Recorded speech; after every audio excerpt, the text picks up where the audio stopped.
ভাই সম্পর্ক নষ্ট হয়। এমনি ভাবে রাগের কারণে গলায় দড়ি দেয়, রাগের কারণে বিষ পান করে, আত্মহত্যা করে। কথা বলেন ঠিক কিনা? রাগের কারণে দেখা যায় এক তালাক, দুই তালাক, তিন তালাক, তুই তালাক, তোর বাপ তালাক, তোর দাদু তালাক, নাকি যত অস্ত্র আছে সব ছেড়ে দেয়। আর মনে রাখবেন, যখন রাগ করে তালাক তালাক তালাক বলে দেয়, ওই সময় ওই মানুষটার মধ্যে কিন্তু ঈমান থাকে না। নবী বলেছেন, যখন মানুষ কোন রকম খারাপ কাজ করার উদ্যোগ নিয়ে ফেলে, কোন রকম অন্যায় অপকর্ম করার জন্য যখন প্রস্তুতি নিয়ে থাকে, সেই সময় তার মধ্যে যে ঈমান নামক বস্তু আছে, ওই ঈমান নামক বস্তুটা তার মধ্য থেকে বাহিরে বের হয়ে দূরে অবস্থান নিয়ে নেয়। ওই মানুষটা যখন মানুষকে মার্ডার করে, কিংবা ধরুন ওই মানুষটা যখন স্ত্রীকে তালাক তালাক বলে তালাক দিয়ে দেয়, তালাক দিয়ে দেওয়ার পরে ঈমান যখন তার মধ্যে প্রবেশ করে, সেই সময় ওই মানুষটা এইবার পস্তায়, কাজটা কিন্তু ভালো হলো না, মারাত্মক ভুল হয়ে গেল।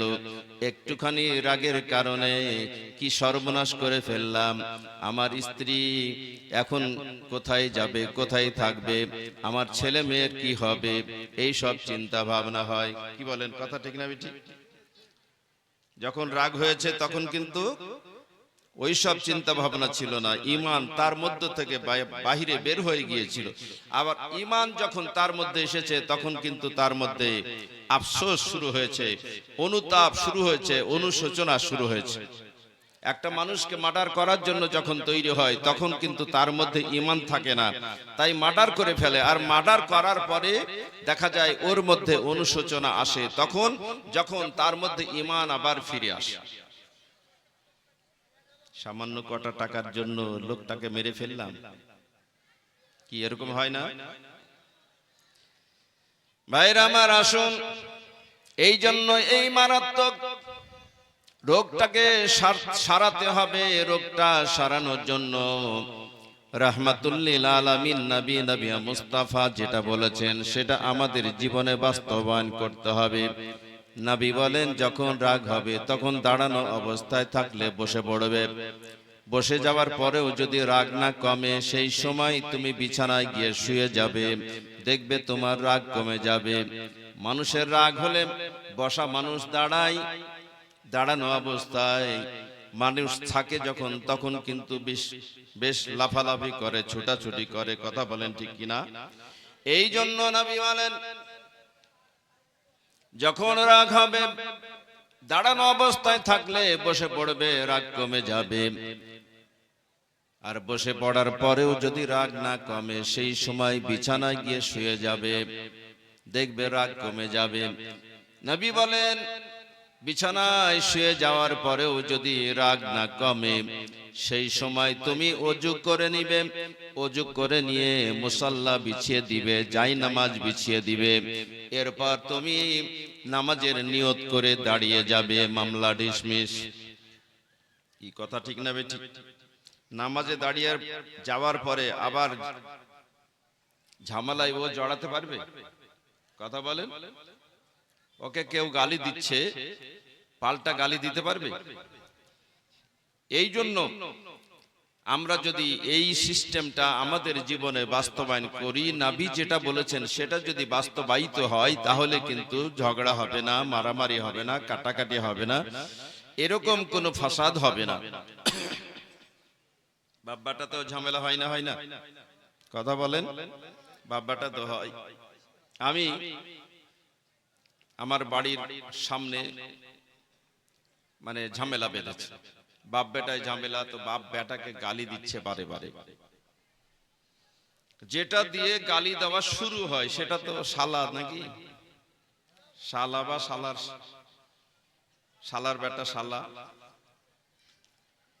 তো বাপ বেটাকে বারে বারে গালি দিয়ে বলছে, এই শালার বেটা শালা, বাড়ি থেকে বাড়া। একবার বলল, দুইবার বলল, তিনবার বলল, চতুর্থবার আবার যখন বাপ এইভাবে গালি দিয়েছে ছেলেকে, যাই শালার বেটা শালা বাড়ি থেকে বাড়া, তখন বেটা পাল্টা গালির জবাব দিয়ে বল, যাই সম্বন্ধী তুই বাড়ি থেকে বাড়া। কি বলেন, কথা ঠিক না ঠিক? এইসবগুলো হয় রাগের কারণে না? এই জন্য এই হাদিসটা আমাদের ভালোভাবে মনে রাখতে হবে, আর এইভাবে আমাদের কাজ করতে হবে। যেটা নবী বলেছেন সেইভাবে আমরা কাজ করব। আল্লাহ তৌফিক দান করুন, সবাই বলেন আমিন। আয়াতে কারিমা তেলাওয়াত করেছি, মহান রব্বুল আলামিন তিনি বলেন, ওয়াকুনু মা'আস সাদিকিন। আয়াতের প্রথম অংশ আলোচনায় যাচ্ছি না, শেষ অংশ নিয়ে একটু আলোচনা করব। আল্লাহ বলেন, আমানুত্তাকুল্লাহ, হে ঈমানদার বান্দাগণ তোমরা আল্লাহকে ভয় করো, ওয়াকুনু মা'আস সাদিকিন, তোমরা সত্যবাদীদের সঙ্গী হও, ভালো মানুষের সঙ্গী হও। অর্ডার কার? আল্লাহর অর্ডার। আর আমরাও জানি সঙ্গ দোষে লোহা ভাসে। কবি বলেছেন, সাহবাতে সালে তোরা সলে কোনাদ, সাহবাতে তলে তোরা তলে কোনাদ। সতের সঙ্গে থাকলে সৎ হয়, আর অসতের সঙ্গে থাকলে অসৎ হয়। আল্লাহ তাই বলেন, ওয়াকুনু মা'আস সাদিকিন, তোমরা সত্যবাদীদের সঙ্গী হও, ভালো মানুষের সঙ্গী হও। যদি তোমরা ভালো মানুষের সঙ্গী হতে পারো, তাহলে তোমাদের ইহলৌকিক জীবন ভালো হবে, পরলৌকিক জীবন ভালো হবে। তোমরা দুনিয়াতেও ভালো থাকবে, পরকালেও ভালো থাকবে। দুনিয়ার ভালো কি? ধরুন আমার ছেলের স্মৃতিশক্তি খুব দুর্বল, ডাক্তার দেখিয়ে দেখিয়েও ভালো হচ্ছে না। একজন ভালো মানুষের আমি সঙ্গী হয়ে আছি, সেই ভালো মানুষটার কাছে গিয়ে যদি বলি যে হুজুর, আমার ছেলেটার স্মৃতিশক্তি খুব দুর্বল, একটু দোয়া করে দেন যেন স্মৃতিশক্তি প্রখর হয়। আর হুজুর যদি দোয়া করে দেন, আর দোয়াতে যদি তার স্মৃতিশক্তি ভালো হয়, তো এটা দুনিয়ার লাভ না আখেরাতের লাভ? কথা বলেন। দুনিয়ার লাভ। হুজুরের কাছে গেলাম, যাওয়ার পর বললাম যে হুজুর, খুব অভাব অনটন, অভাব দূর হচ্ছে না, তো একটু দোয়া করুন আল্লাহর কাছে। হুজুর কিছু খাদ্যদ্রব্য তাতে ফুং দিয়ে দিলেন বা দোয়া করে দিলেন, আর বললেন এটা নিয়ে যাও, এটা নিয়ে গিয়ে তুমি বিসমিল্লাহ বলে বের করবে, খাবে, খাওয়া দাওয়া করবে, দেখবে তোমার অভাব দূর হয়ে যাবে। যদি এরকম হয়, তাহলে এটা দুনিয়ার লাভ না আখেরাতের? কথা বলেন। দুনিয়ার লাভ।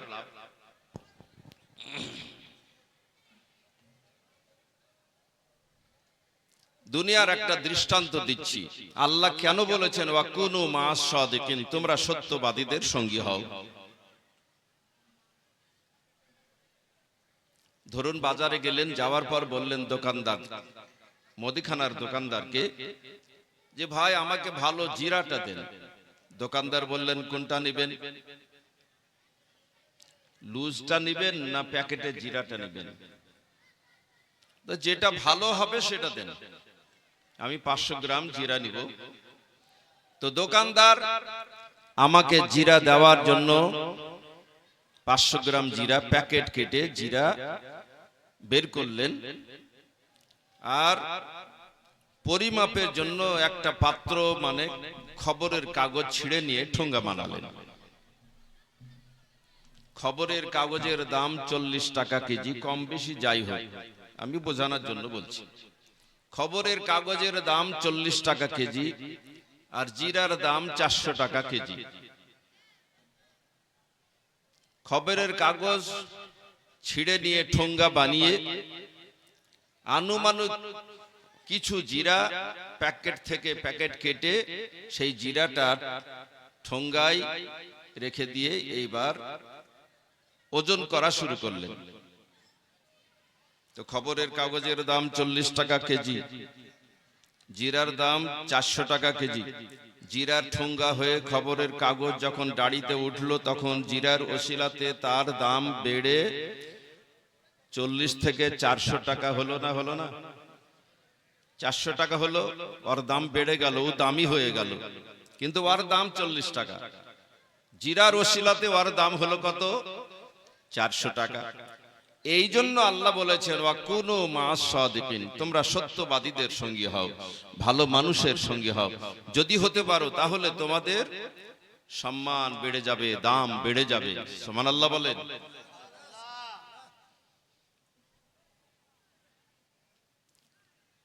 বৃষ্টির কারণে কোরআন শরীফও না এখানে।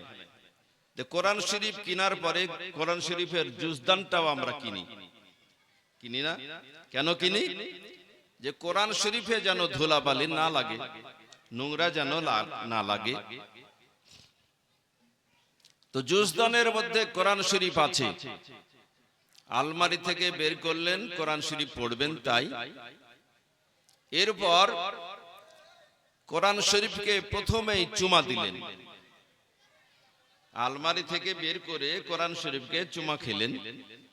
চুমাটা কিন্তু লাগলো জুজদানে, তাই না? কথা বলেন। কোরআন শরীফের জুজদানে চুমা লাগলো। যাই হোক, চুমা খেলেন, বুকে লাগালেন, ভক্তি ভরে শ্রদ্ধা ভরে কোরআন শরীফকে খুললেন, তারপর সুন্দর করে রেহেলে রেখে দিলেন। কোরআন শরীফের নিচে রেহেলের উপরে জুজদানটাকেও রেখে দিয়েছেন। 1-1.5 ঘন্টা পড়া হয়ে গেছে, ক্লান্তি এসেছে, এই জন্য পাটাকে অল্টারনেট করছেন। আর এই সময় অল্টারনেট করতে গিয়ে দেখা গেল জুজদান কখন নিচে নেমে গেছে কিছুটা বুঝতে পারেননি, জুজদানে পাটা লেগে গেছে। আচ্ছা বলুন তো, জুজদানে যখন পা লেগে যায় তখন যিনি কোরআন শরীফ পড়ছেন সেই সময় তিনার মনটা খারাপ হয় না? হয় না? খারাপ হয়। কিসের জন্য? যে কোরআন শরীফের জুজদানে পা লেগে গেছে, তাই তাড়াতাড়ি করে এইবার ভয়ে ভীত সন্ত্রস্ত হয়ে কোরআন শরীফের জুজদানটাকে হাতে তুলে নিয়ে বারে বারে চুমা খাই, বুকে লাগাই, আর আল্লাহকে বলে, আল্লাহ কোরআন শরীফের জুজদানে পা লেগে গেছে, সেই জন্য ক্ষমা চাইছি, আল্লাহ আপনি আমাকে ক্ষমা করুন। তো জুজদান বাজার থেকে কিনেছেন, কাপড়টা কেনার পরে কোরআন শরীফের সঙ্গে ও সম্পৃক্ত হয়ে আছে, তাই জুজদানের কত দাম বেড়েছে। কথা ঠিক না বেঠিক? এই জন্য আল্লাহ বলেন ওয়াকুনু মা'আস সাদিকিন, তোমরা সত্যবাদীদের সঙ্গী হও, ভালো মানুষের সঙ্গী হও, আল্লাহ ওয়ালাদের সঙ্গী হও। যদি হতে পারো তাহলে তোমাদের মান বেড়ে যাবে, সম্মান বেড়ে যাবে। আসুন আরো একটু এগিয়ে যাই। আমরা মদিনার নাম শুনেছি না শুনিনি? জানি না মদিনা কোথায়? মদিনা সৌদি আরবে। মক্কা থেকে প্রায় 500 কিলোমিটার রাস্তা অতিক্রম করে মদিনায় যেতে হবে।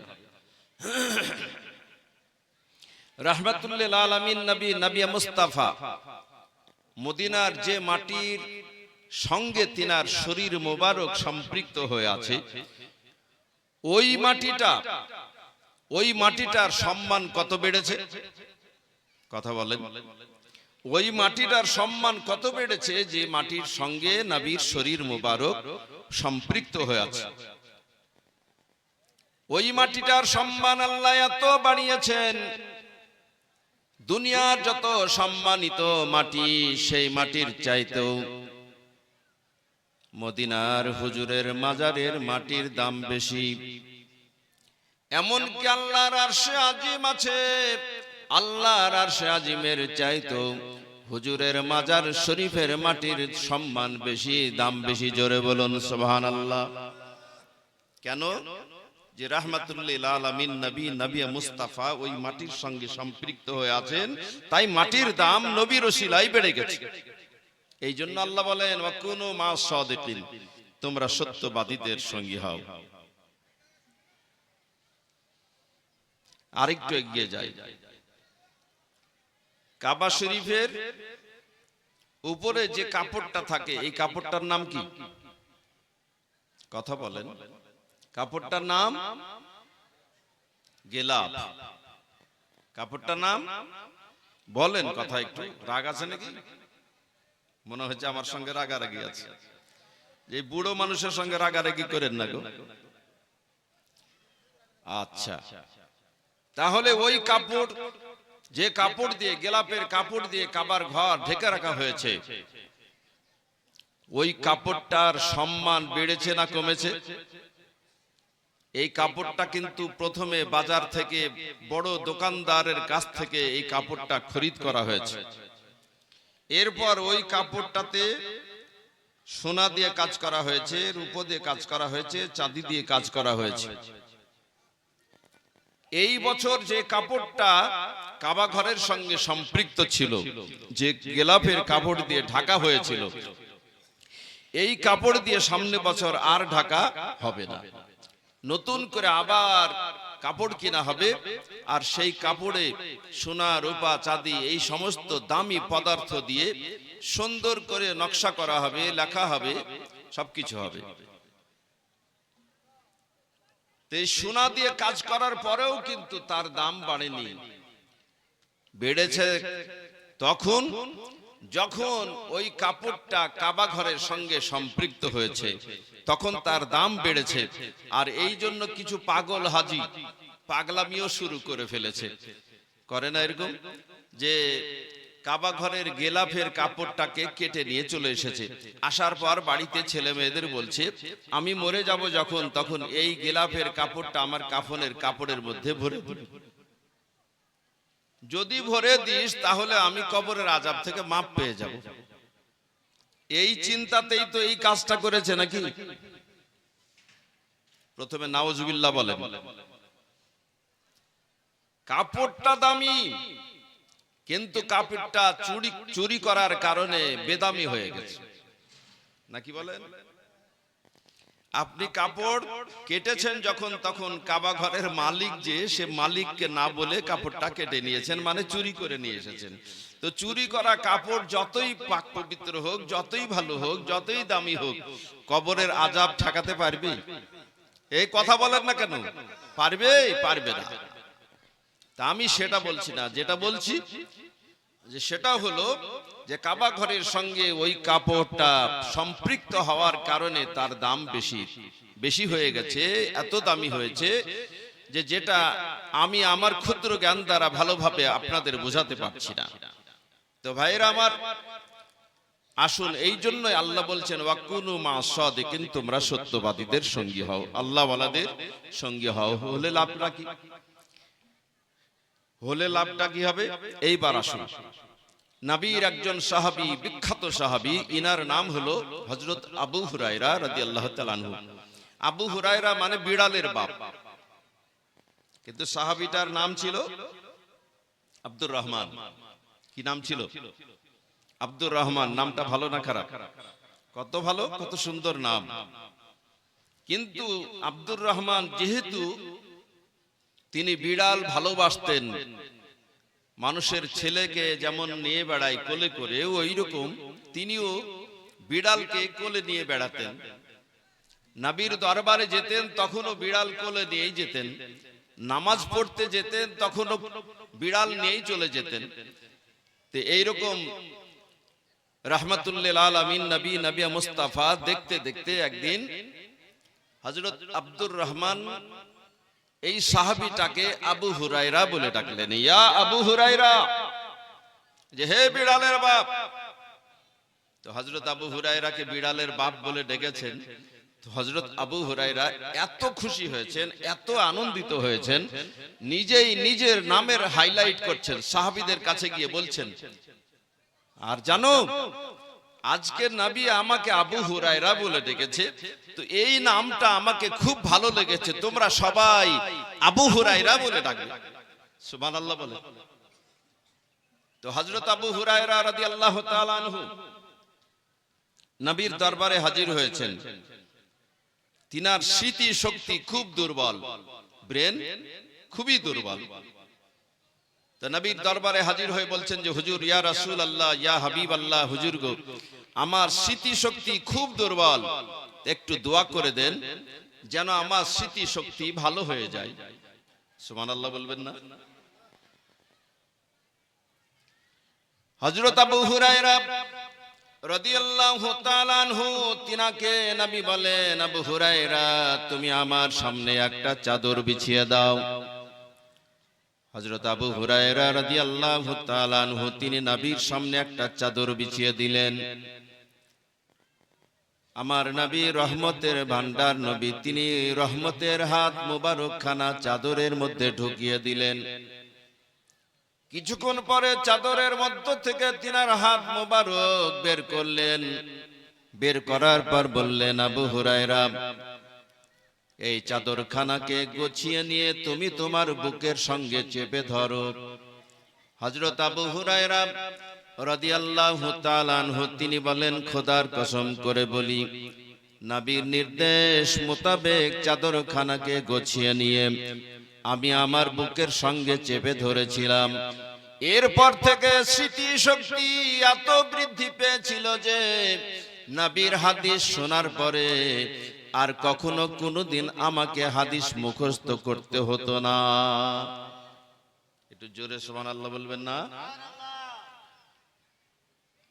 তাহলে নবীর চাইতে ভালো মানুষ পৃথিবীতে আর ছিল কেউ? কখনো আসবে? নবীর চাইতে ভালো মানুষ পৃথিবীতে কখনো আসেনি আর আসবেও না। আমার নবী, নবী মুস্তাফা মুহাম্মদুর রাসূলুল্লাহ। নারায়ে তাকবীর, নারায়ে তাকবীর, নারায়ে রিসালাত, মাসলাকে আলা হযরত হযরতুল আল্লামা মাওলানা মুহাম্মদ সুলাইমান বিন কাসিম। নারায়ে তাকবীর, আল্লাহু আকবার, নারায়ে রিসালাত, মাসলাকে আলা হযরত। আপনাদের সবার আকাঙ্ক্ষিত বক্তা, বাংলাদেশ থেকে আগত, তিনি স্টেজে চলে এসেছেন। কাজে আমার কথাও শেষ। কি বলেন? আমার কথাও শেষ, একটু ফিনিশিং দিই। রাহমাতুল লিল আলামিন নবী, নবী মুস্তাফার অর্ডার পালন করলেন। সাহাবী হযরত আবু হুরায়রা রাদিয়াল্লাহু তাআলা আনহু তিনি বলেন, খোদার কসম করে বলি, নবীর নির্দেশ মোতাবেক চাদরখানাকে গুছিয়ে নিয়ে আমি আমার বুকের সঙ্গে চেপে ধরলাম। এরপর থেকে আমার স্মৃতিশক্তি এত বৃদ্ধি পেয়েছিল যে নবীর হাদিস শোনার পরে আর কখনো আমাকে মুখস্থ করতে হতো না। শুনতাম মুখস্থ হয়ে যেত, শুনতাম মুখস্থ হয়ে যেত। একবার জোরে বলুন সুবহানাল্লাহ। এই জন্য মহান রব্বুল আলামিন তিনি বলেন, আকুনু মা'আস সাদিকিন, তোমরা সত্যবাদীদের সঙ্গে হও, আল্লাহ ওয়ালাদের সঙ্গে হও, ভালো মানুষের সঙ্গে হও। যদি হতে পারো তাহলে তোমাদের ইহলৌকিক জীবন ভালো হবে, পরলৌকিক জীবন ভালো হবে। ভাইরা আমার, আসুন, হযরত আবু হুরায়রা রাদিয়াল্লাহু তাআলা আনহু তিনার স্মৃতিশক্তি প্রখর হয়েছে, কিন্তু তিনার সংসারে অভাব ঘুচে নাই। এই জন্য নবীর দরবারে 21টা খুরমা নিয়ে হাজির। সুবহানাল্লাহ বলেন। কটা খুরমা? খুরমা শুকনো না নরম? কোনটাকে খুরমা বলে? কথা বলেন। জানেন, আপনারাও জানেন, আমিও জানি, কিন্তু আপনাদের জবানে বলবেন যখন আমাকে ভালো লাগবে। খুরমাটা শক্ত না? খুরমাটা শক্ত। 21টা খুরমা নিয়ে নবীর দরবারে হাজির হয়েছেন। বলেন, হুজুর, ইয়া রাসূলুল্লাহ, ইয়া হাবিবাল্লাহ, হুজুর গো, এই খুরমাগুলিতে আপনি একটু দোয়া করে দেন যেন খুরমাগুলিতে আল্লাহ বরকত দান করেন। এই বাবা, খুরমা কতটা ছিল? হ্যাঁ, 21টা। এই দিকে খেয়ালটা রাখতে হবে, নাকি বাংলাদেশের বক্তা দেখতে পাগল হয়ে গেলেন? রাহমাতুল লিল আলামিন নবী, নবী মুস্তাফা মুহাম্মদুর রাসূলুল্লাহ সাল্লাল্লাহু আলাইহি ওয়াসাল্লাম তিনার সামনে খুরমাগুলো রেখে দিয়েছেন। আমার নবী তিনার হাত মোবারক দিয়ে খুরমাগুলো চেপে ধরলেন। চেপে ধরার পরে খুরমাগুলিতে দোয়া করে দিলেন। দোয়া করে দেওয়ার পর বললেন, আবু হুরায়রা, এই খুরমাগুলি তুমি ব্যাগের মধ্যে সুন্দর করে রেখে দাও, যখন তোমার দরকার হবে বিসমিল্লাহির রহমানির রহিম বলে ব্যাগের মধ্যে হাত ঢুকাবে, খুরমা বের করবে, খাবে, খাওয়াবে, দান করবে, দেখবে কখনো খুরমা ফুরাবে না। এখন সুবহানাল্লাহ বলবেন, কবে বলবেন? একটু জোরে সুবহানাল্লাহ বলেন। নারে তাকবীর, নারে তাকবীর। আল্লাহু আকবার। হইছেই না, তাকবীর যত জোরে হবে তত শয়তান পালাবে। নারে তাকবীর, নারে রিসালাত, ইয়া রাসূলুল্লাহ, মাসলাকে আলা হযরত জিন্দাবাদ। ভাইরা আমার, হযরত আবু হুরায়রা রাদিয়াল্লাহু তাআলা আনহু, তিনাকে নবী বললেন, দুইটা কথা বললেন। একটা হলো যখন ব্যাগের মধ্যে হাত ঢুকাবে বিসমিল্লাহ বলে হাত ঢুকাবে।